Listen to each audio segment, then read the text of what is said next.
Have you ever watched your own family calmly plan your downfall? Would you still smile while they quietly erased your existence? If betrayal stories feel uncomfortably real to you, subscribe now. Because this story will stay with you longer than expected.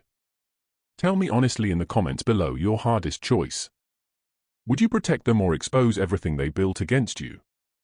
The envelope landed on my table with deliberate, practiced confidence. Victor stood there like every outcome had already been decided.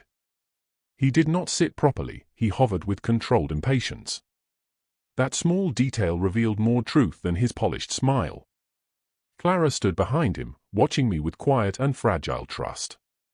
That trust hurt deeper than anything hidden inside that envelope. I did not reach for it immediately, and that unsettled him. Because men like Victor never deliver simple documents without purpose.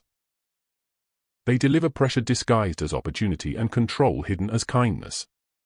Victor believed I was slow, outdated, and easy to convince. He saw dirt on my boots and judged my entire life. He saw silence and assumed the absence of intelligence completely. He saw age and concluded weakness without questioning history properly.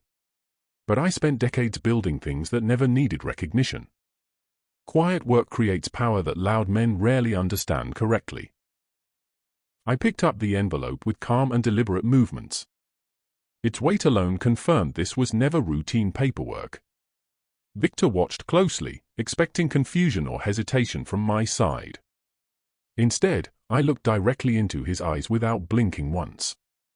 For the first time, I studied him without any emotion. Not as family, but as a man making a calculated move. That was the exact moment everything changed permanently for him. I recognized the game he believed he completely controlled already. And I had been playing that same game much longer. I opened the envelope slowly, without offering him any reaction. Victor smiled, convinced this moment belonged entirely to him. He misunderstood one very important truth about power and patience. The game had already ended long before he arrived here. And he had already lost everything without even realizing it. The number printed on that paper carried a deliberate insult. It was not just low, it was carefully designed to diminish me. $92,000 for land worth several millions easily. But the number itself was never the real problem here. The real problem was the assumption behind that calculated number. Victor believed I would never question what he placed before me. He believed I would accept whatever narrative he decided to present. That belief told me more about him than any document could. Victor continued speaking with smooth and controlled corporate language. He mentioned market conditions, timing pressures, and strategic positioning repeatedly. Those words were meant to confuse rather than explain anything clearly. I allowed him to continue without interrupting his carefully built explanation. Because silence makes people reveal more than questions ever achieve. Clara watched both of us carefully, searching for something reassuring. She trusted him completely, and that truth complicated everything deeply. I placed the document back on the table with calm precision. Victor expected resistance, maybe even frustration from my reaction. What he received instead was something far more unsettling. Complete calm without any visible emotional response whatsoever. "I will think about it carefully," I said without hesitation. Those simple words shifted the entire balance inside that room. Victor blinked once, and that small reaction exposed his discomfort. He was not used to losing control over any situation. Men like him rely on pressure, speed, and perceived authority. I had just removed all three elements from his strategy. He stood up quickly, trying to regain control through movement. "That is perfectly fine," he replied with slightly thinner confidence. He walked out like he still controlled the outcome completely. But the door closed harder than necessary, revealing hidden frustration. I waited until the sound of his car disappeared completely. Then I walked slowly toward the quiet corner of my land. The place Irene always called the most peaceful part. I stood there and realized this was never about land. This was about leverage, and leverage always hides something bigger. I took out my phone and called the only man who knew. "Bernard, I believe it is finally time now, I said quietly. Bernard never asked unnecessary questions when situations became serious. He listened carefully, then connected patterns faster than most people. By the time I finished explaining, he already understood everything clearly. This was planned carefully, not something spontaneous, Bernard said quietly. That single observation confirmed what I had already suspected deeply. Planned actions always carry layers that are not immediately visible. And layered plans usually hide intentions far more dangerous beneath. Bernard began verifying details through contacts he trusted completely. Within hours, the truth started revealing itself piece by piece. Victor had already moved forward before speaking to me directly.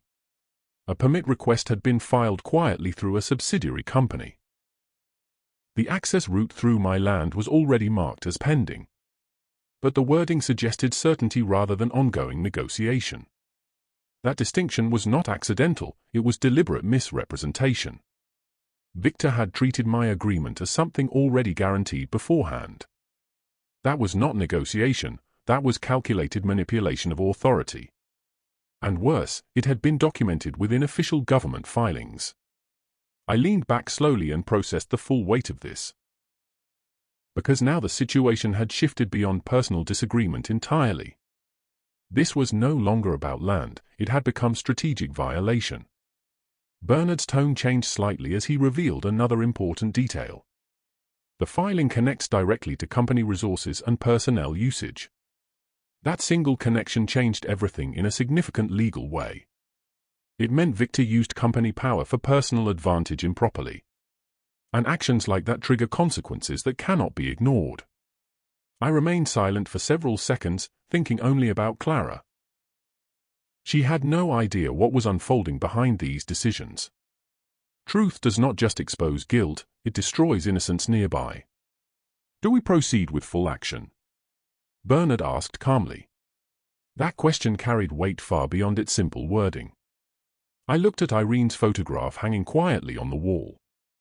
She always believed kindness should never be mistaken for weakness. Yes, prepare everything necessary, I answered without hesitation. That was the moment the situation changed permanently. Not from defense anymore, but from calculated exposure ahead. And somewhere in the city, Victor probably. The next few days moved slowly, but nothing about them felt normal. Silence like that never means peace, it means something is building. I followed my routine carefully, keeping everything exactly the same. Morning light, quiet garden work, and coffee beside the window. From the outside, nothing appeared different in my simple life.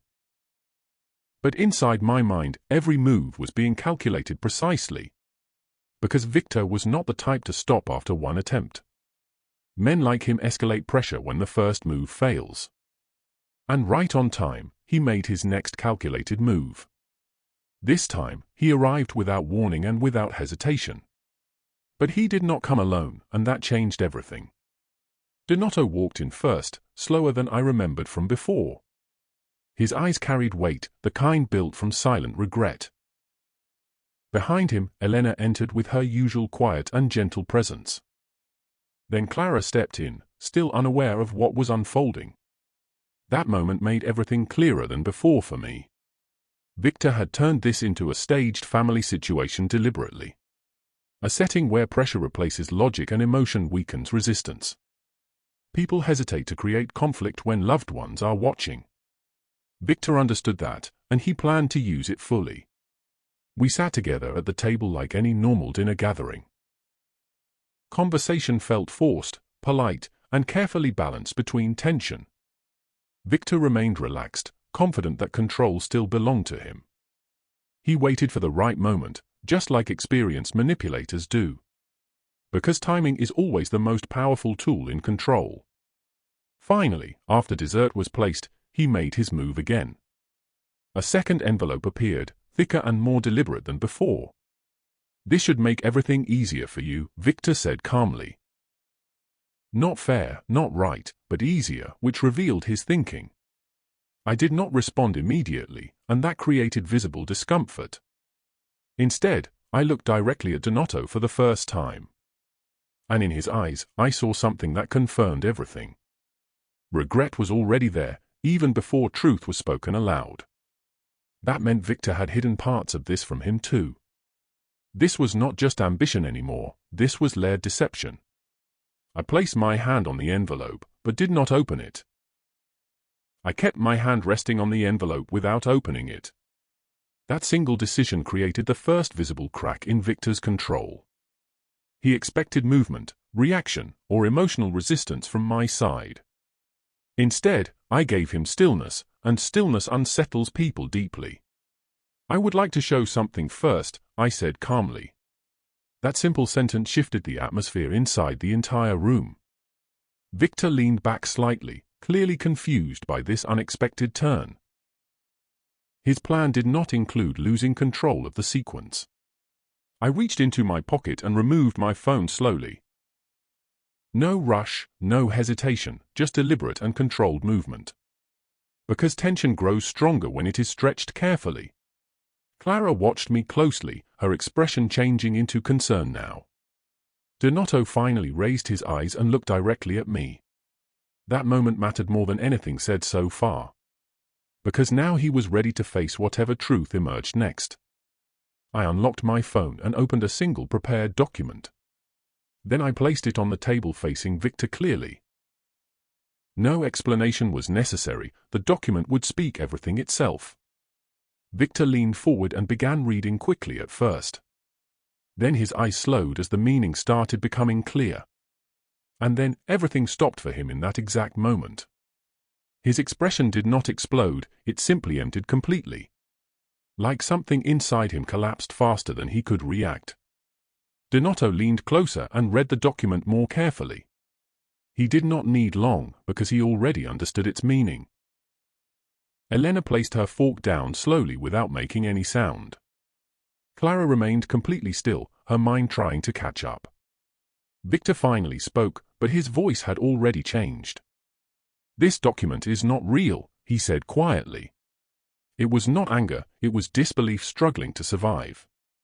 I looked directly at him and spoke without any emotion. "It is completely real, and you already know that," I said. That sentence ended the illusion he had built around himself. But that was not the real turning point yet. Because the deeper truth had not been spoken aloud. And when it would be spoken, nothing could remain the same. "I own the company," I said without raising my voice. The words did not echo, but they carried undeniable weight. The room stayed silent, as if time itself had paused briefly. Victor stared at me like his reality had just fractured. His confidence did not break loudly, it collapsed quietly inside him. That kind of silence reveals more truth than any reaction could.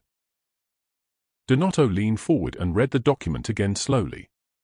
He was not verifying facts, he was accepting consequences already known.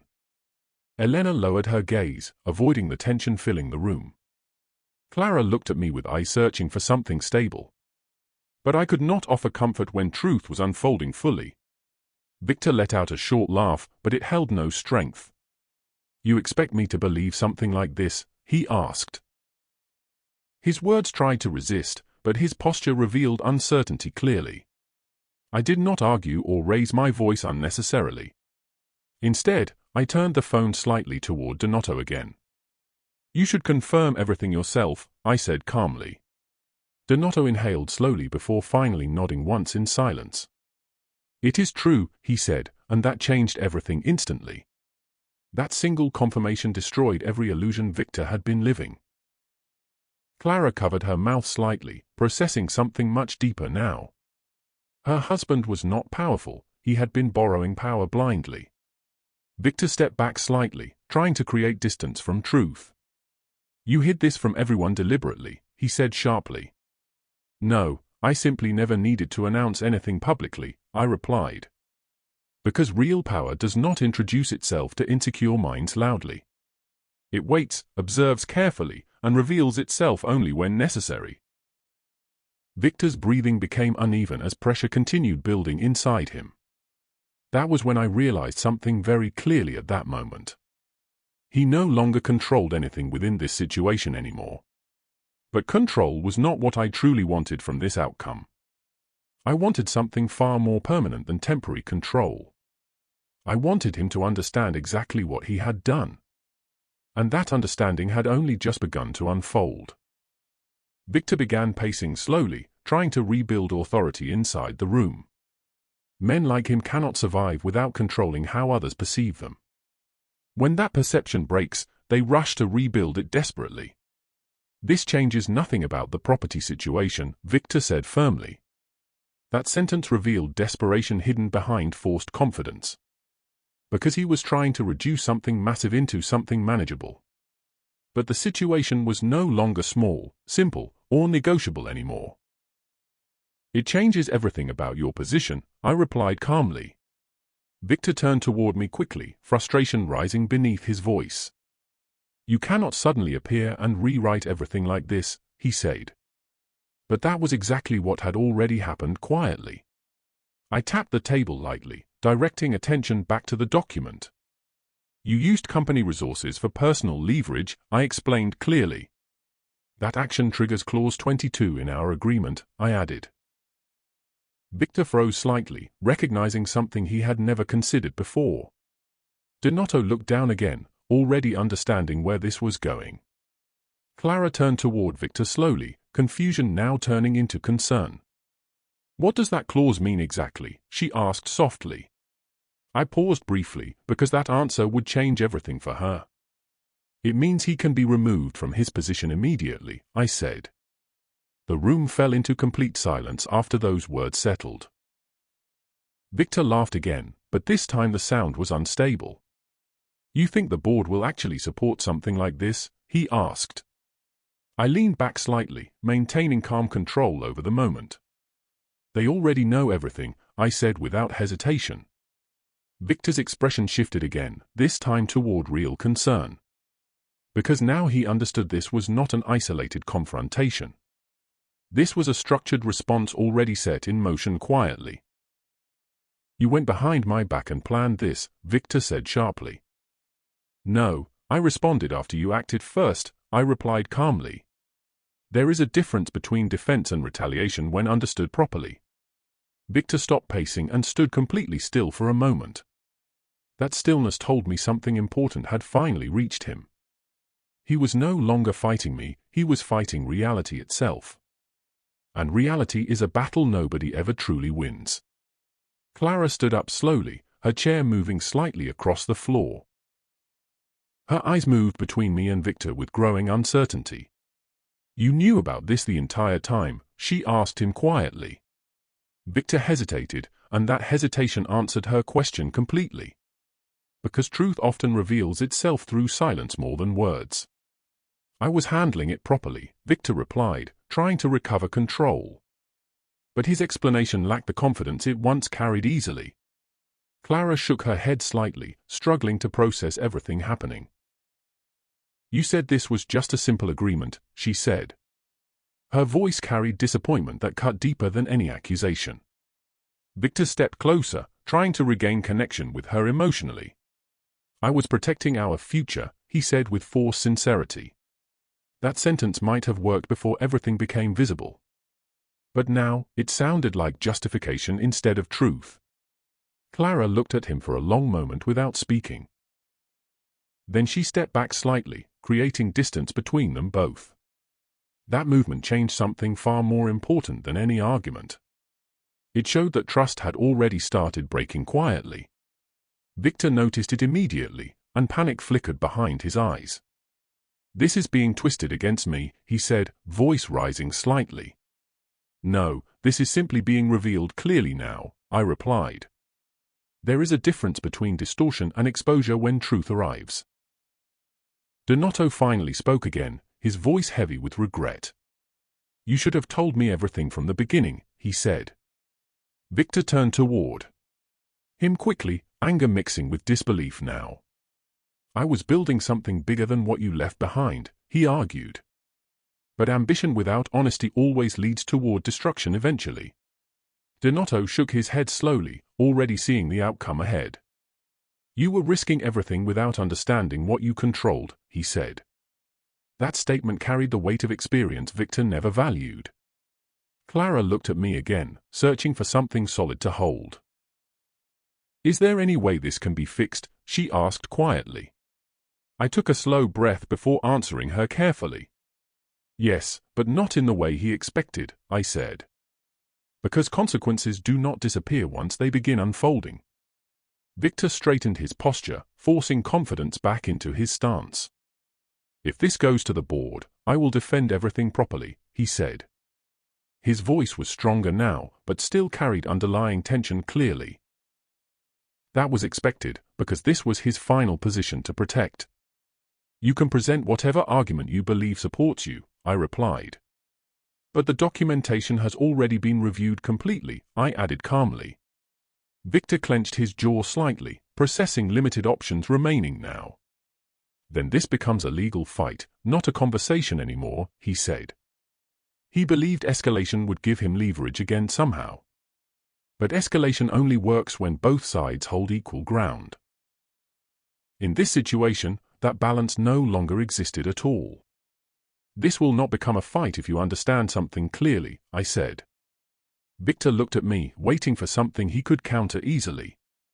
"I am not interested in destroying you publicly," I continued.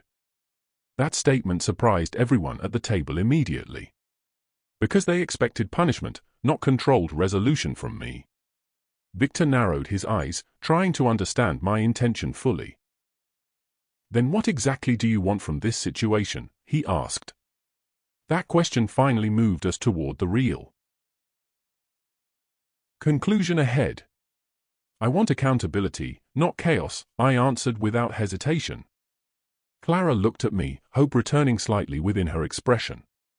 "There will be a board meeting, and decisions will be made properly," I continued. "But those decisions do not have to destroy everything completely," I added. Victor listened carefully now, because this was his only opening. "You will step down from your position voluntarily before that meeting," I said. The condition landed heavily, but it carried controlled intention clearly. "In return, this remains internal and does not become public," I finished. Victor stared at me, weighing consequences against pride carefully. Because pride is expensive when reality removes your options completely. Donato looked at him, silently encouraging the only reasonable choice. Clara remained still, waiting for Victor to decide something important. This was not about power anymore, it was about responsibility finally. And responsibility is something Victor had avoided for too long. Victor stood completely still, thinking through every possible outcome remaining. For the first time, he was not planning ahead, he was reacting. That difference changes everything for people like him permanently. "I will step down," he said quietly after a long silence. Those words carried defeat, but also a small trace of understanding. Because he finally saw the consequences of his own actions clearly. Clara closed her eyes briefly, processing relief mixed with pain. Donato exhaled slowly, as if releasing years of built pressure. Elena remained silent, but her expression softened slightly now. I nodded once, acknowledging the decision without celebrating it. This was never about winning something over another person. This was about restoring balance that had been disrupted deliberately. Victor looked at me again, but his expression had changed completely. There was no arrogance left, only awareness and quiet acceptance. "You could have destroyed everything tonight," he said slowly. "Yes, but destruction does not always create the right outcome," I replied. "There is a difference between revenge and controlled consequence. And I have always preferred outcomes that leave something standing." Clara stepped closer to me, her voice softer than before. "You knew this would happen, didn't you?" she asked carefully. "I knew he would make a move eventually," I answered honestly. Because people reveal themselves when they believe nobody is watching closely. Victor lowered his head slightly, accepting that truth completely now. That moment mattered more than any punishment could have delivered. Because understanding changes a person more deeply than fear ever does. I looked around the table one final time quietly. Everything felt different, but also strangely more honest now. The illusion had ended, and truth had taken its place fully. And truth, no matter how painful, always brings clarity eventually. Victor turned toward the door, ready to leave without another word. Before he stepped out, I spoke one final sentence calmly. Real power stays silent until it is time to be heard.